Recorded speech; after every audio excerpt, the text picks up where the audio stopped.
Hey folks, Matthew Weiss here, WeissAdvice.com and Weiss Advice here on YouTube. In this video, I want to talk about treating a two-track instrumental. It's a subject that I've covered before. However, when I did it the first time, it was a sort of generic look at how I approach it. Here we're going to get into a more specific situation that's going to illustrate a major point. The major point being that there is no one singular prescriptive technique for mixing vocals to an already mixed instrumental. It is extremely dependent on what the instrumental already sounds like. And the reason why I want to cover this topic again, but a bit more nuanced, is because there is such an unbelievable prevalence of terrible advice when it comes to mixing a vocal to a two-track.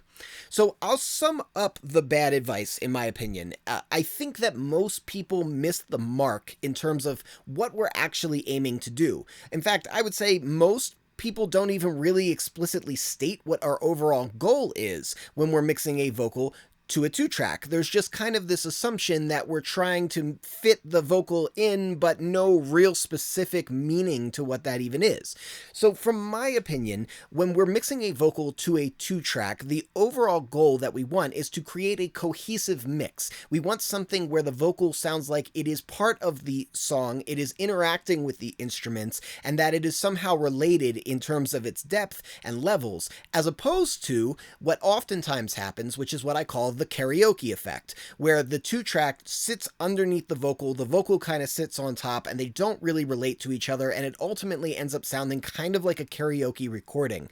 That's what we're really trying to avoid. So effectively, what we're trying to do is make a space for the vocal in the two-track. Now, a lot of people do get that part right when they're talking about it. However, making space is something that I think is extremely misunderstood. Space is not a tone concept. Space is a dimension concept and a dynamic concept. You can have your horizontal space, your left, right, and center. You can make space for something by having something stretch out and then placing something else in the center. You now have a center space for it. You can create front to back space by putting some things further in the background and other things further in the foreground, and then you have a middle in which you can sit things as well. This very strongly relates to dynamic space. Dynamic space is the distance between certain elements where you can have something louder than something else, something quieter than something else, and what ultimately tends to happen with two-track instrumentals is that the producer wants to sell it. And hey, I get that.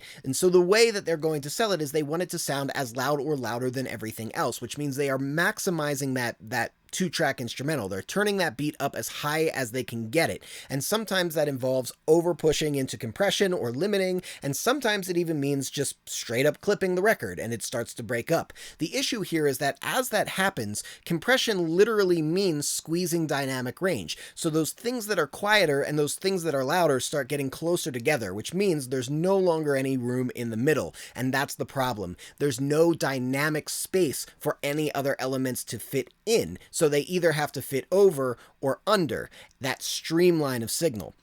Now, a lot of the times we're dealing with two tracks that have an overall decent mix, but they're a little bit over-compressed. When that's the case, our solution is pretty easy. We can usually use a transient designer, whether it's a full band transient designer or a multi-band transient designer, to simply get that dynamic energy and that dynamic space back, and then we have a place for the vocal to go. However, we don't always get that option, and I want to show you another solution that might be really helpful in certain situations. So I'm going to play a little bit of this beat, and it definitely doesn't sound bad, but you'll notice that there isn't a lot of dynamic room for a vocal to necessarily go because of one glaring thing.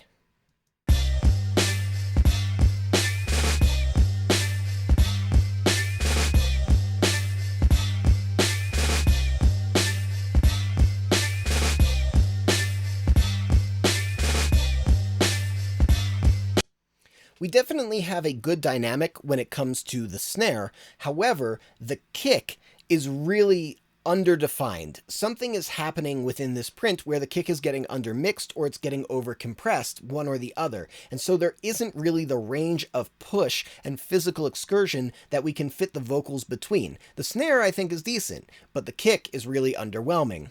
It should also be mentioned here that when I got this session, this was not in 32 float, it was 24, which means that there was a digital ceiling, and this was pushed all the way up. It was clipping against the digital ceiling. And so that also is going to influence a few things, which I'm going to discuss in a minute. But first, let's discuss the issue with the kick. Now, the easiest way to handle this would simply be to enhance the sub.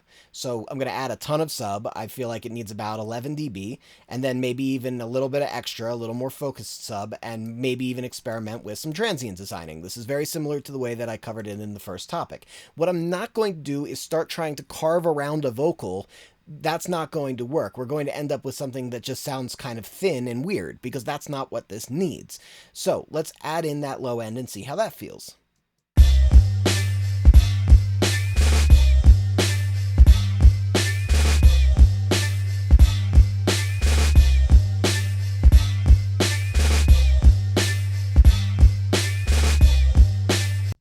It's definitely better.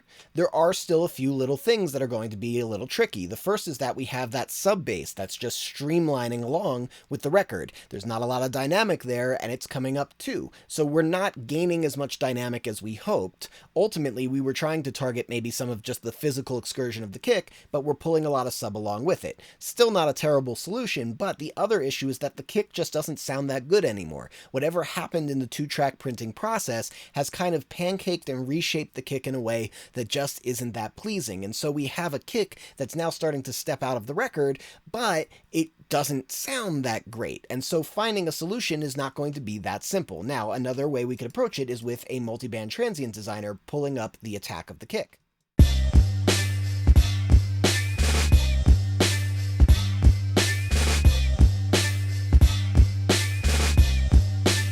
And you can hear that that gives us a decent amount of dynamic energy. We can maybe pull this back in and cut down on some of what we're actually boosting here just to give it a little bit of extra energy.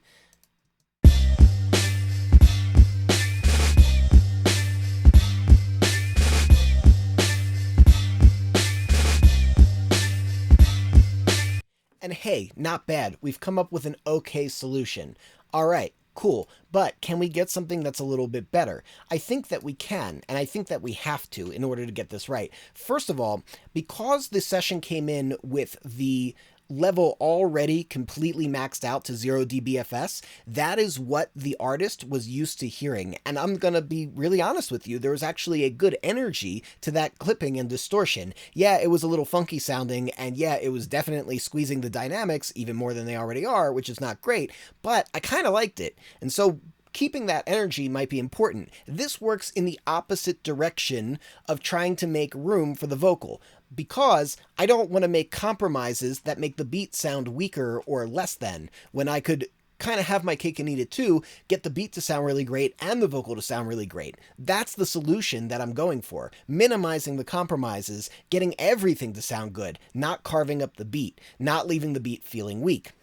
Which is what a lot of the proposed solutions tend to do. A lot of the things where you EQ around the vocal, or you use like some kind of a dynamic thing. I even saw somebody show this thing where they triggered FabFilter. They like found every resonance of the vocal and then dynamically triggered a bunch of it from the vocal.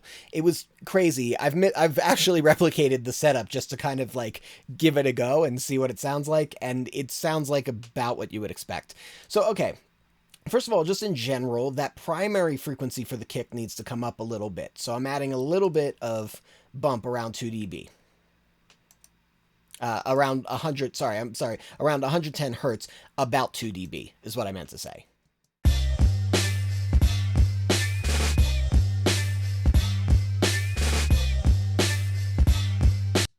Next, I'm emulating that clipping that we were getting when I got the session to begin with, and I'm doing that with standard clip in hard clip mode and pulling it down so that I can kind of get just sort of the bite that I'm looking for.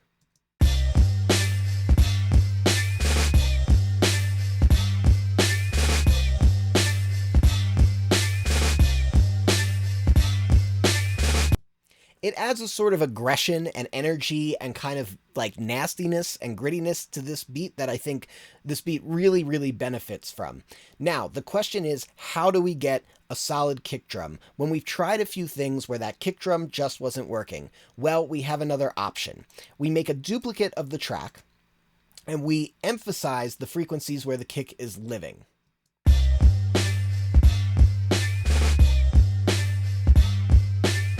Then we take a drum triggering tool, like Trigger 2, and we try a few different drums, and we come up with something we like.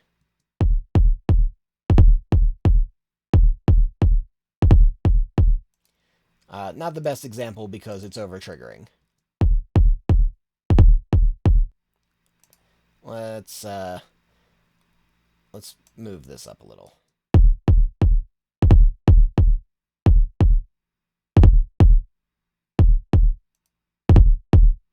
All right, so then we print that. Once we find what we're looking for, we give it a nice little print.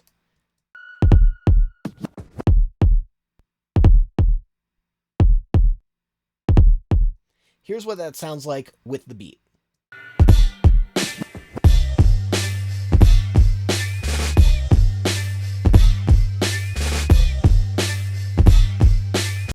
Now, a lot of the times, just going this far, if we pick the right kick and we don't have this issue with these kind of flamming kicks going on, a lot of the times, just finding the right kick to dub under a 2-track beat, just to give it physical excursion, will work. If you can find a good kick that blends subtly with the kick that's already there, like you kind of match it, or you just kind of match the low end, a lot of the times that'll do the job. Now, here, we needed to do a little bit more work. First, I needed to get my kick in phase with the track as much as possible, so using waves in phase. I've done a complete video on how I do this, but this is basically just maximizing the phase relationship between the kick and the 2-track.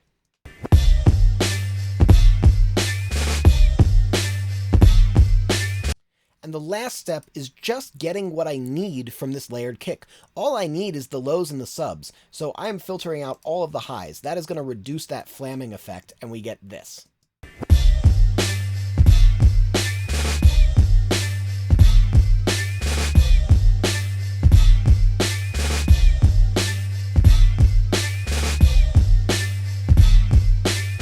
So we actually get physical excursion now from the track that we were not getting before.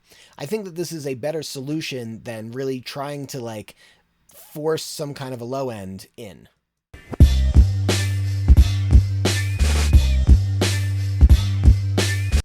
Unless you want that low streaming bass to be part of the record, in which case that's something that you can work with. You could simply use this kick even as like an augmenting kick that's maybe like 6 dB down.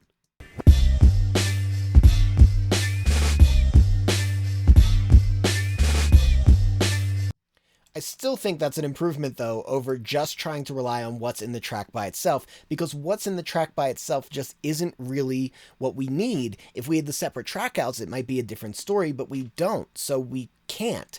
But the most important thing here is that I'm creating a dynamic by putting in my own kick drum, and sometimes you're going to find records where you're going to have to do that. Sometimes things are so pancaked that you literally cannot grab a transient in order to enhance the transients, or sometimes things have been processed in a way where you're just never going to really recover the sound of what the kick drum maybe once was, which I believe is what's happening here.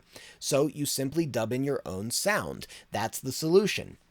Now, I did try this thing where I'm ducking like every resonance that the vocals seem to have. There's about 1 million problems with this. I'll play it and you'll see what I mean. But the first problem is that resonance move. And so you can't really just set like designated bands.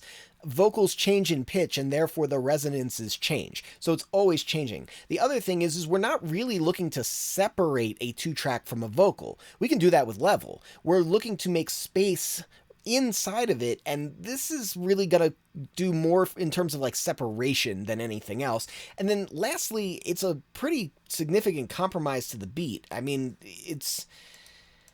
we're going to thin things out in a weird way. Like, I'll play it. Here's our before.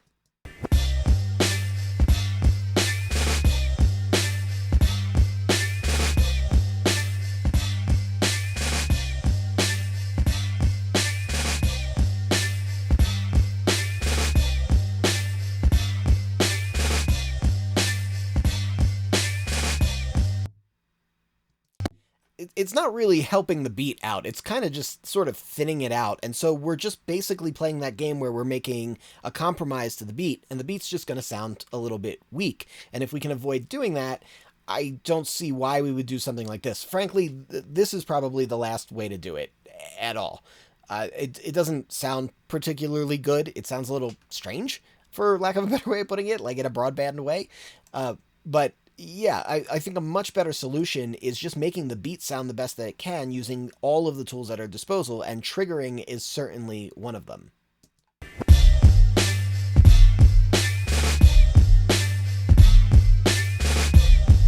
Oh, I have one other step. I'm sorry, I almost forgot. So the low end of this kick has better excursion than the low end of the beat. That's the whole issue that's going on. So I am also using multiband compression to get the very deep lows out of this kick drum.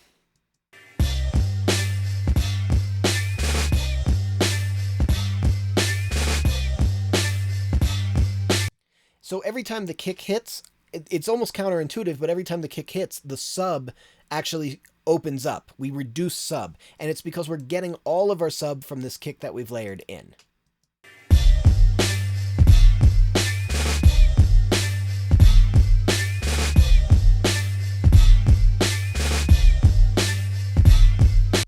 So we started with this.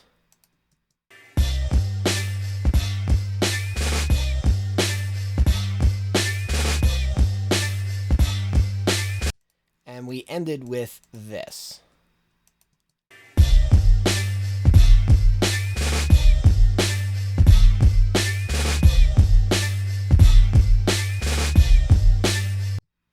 So, okay, just wanted to show that technique. I think that it's a really cool approach when we sort of run out of other options.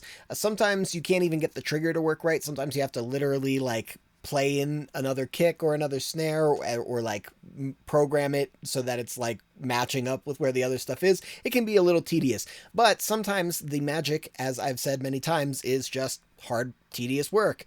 So, okay, gonna wrap up the video there. If you like this video, hit that like button. If you want to catch more videos like this, hit subscribe with the bell notification so you get notified. If you want to get in depth on these kinds of techniques, this way of thinking, and also get access to things like trackouts for records that you can practice mixing on, some of my presets, recording templates, join a community of really great engineers who are on their path learning, doing their thing, many of whom are semi-professional, and even a few who are professional. Well, hey, you're going to want to join WeissAdvice.com, link in the description below. And lastly, you know what we say here at Weiss Advice: we are musicians, sound is our instrument, and I will catch you next time.